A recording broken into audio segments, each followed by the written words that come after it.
Welcome to Otisam Mathematics. I'm starting a new series, Introduction to Percentages. Just imagine when you take a test as a student and you are graded 80%. What does it mean?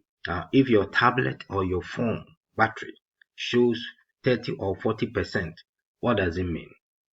So let's begin. Percent means out of 100. Out of 100.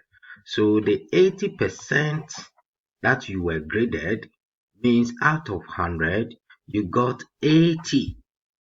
So x percent is x over 100. So 25% is 25 over 100. So when you divide items into 100 and you take a portion, that is what is called percentages. So if we have 100%, 100% represent a whole. Good. Let's continue. Now, how do we express percentages as a common fraction? We have already talked about percentages. So if you have A, 25%, and this is 25 out of 100. Now, to reduce it to a common fraction, you just reduce the fraction to a simple form. 25 will go into 25 1, and it will go to 100 4 times. So this 25% is equivalent to 1 over 4. And remember, we told you that, or I told you that 100% is equivalent to a whole. So 40% will also be 40 over 100. So 0 will cancel 0, 2 will go into 4, 2 to 5, 10, 5. So we have 2 out of 5. Now, let's continue. Now, how do we convert fraction to percentage? We have a fraction. How do you convert it to percentage? Okay. Now, to do that, we just have to multiply the fraction by 100. Multiply the fraction by 100. Let's look at this example. 3 over 4 will be equal to 3 over 4 times 100. So 4 will go here 1. 4 will go to 125. So 3 times 25 is 75%. So out of 100, you have 75. The second one is 2 out of 5.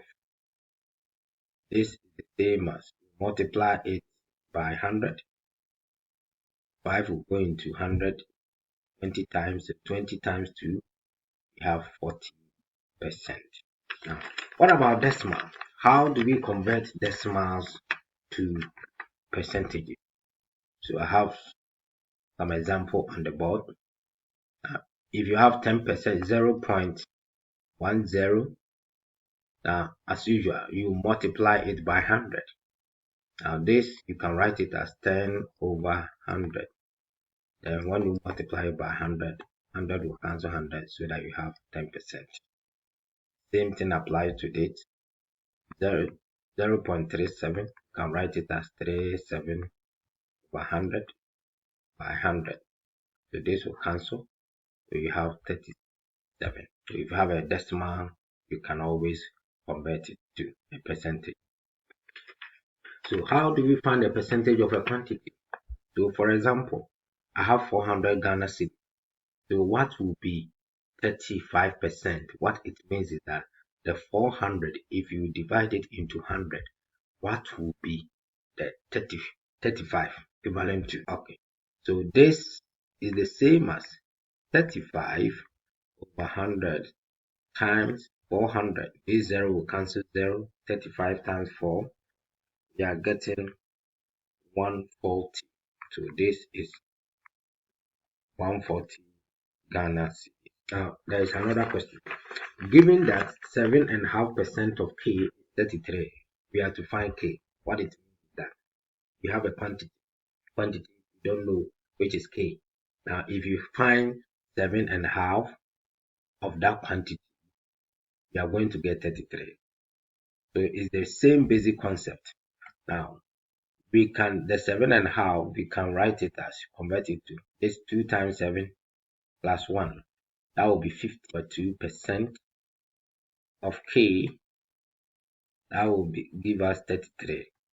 Now 15% will be 15 over 2 over 100 times k is equal to 33. So this implies that 15 over 200 times k is equal to 33. We are having 15k, which is equal to 200 times this, as 6600. If you want k, divide both sides by 50k, we'll cancel k. K is 6600 divided by 15, giving us 4. What it means that 7.5% of 440 give us 30. Now let's look at another concept, expressing one quantity as a percentage of another quantity. So example here is what percentage of 250 is 50 cedis? What percentage of 250 is 50? This is the same as 50 over 250 times 100. That's all. So that's how you do it. So you have this 250. We want a fraction, a percentage of this that will be equivalent to 50. 0 will cancel 0, and 5 will go here. 25 will go into 100 4 times. 4 times 5, we are getting 20%. So in short, if you express A as a percentage of B, then you are going to have A over B times 100%. Yes, that is the short form. We have two quantities A and B, and we want to express A as a percentage of B. Then this is how we go about it. Viewers, this is basically the introduction of percentage. Percentages are everywhere. So I will urge you watch my second video that I'm yet to. Thank you very much for watching this video. Bye.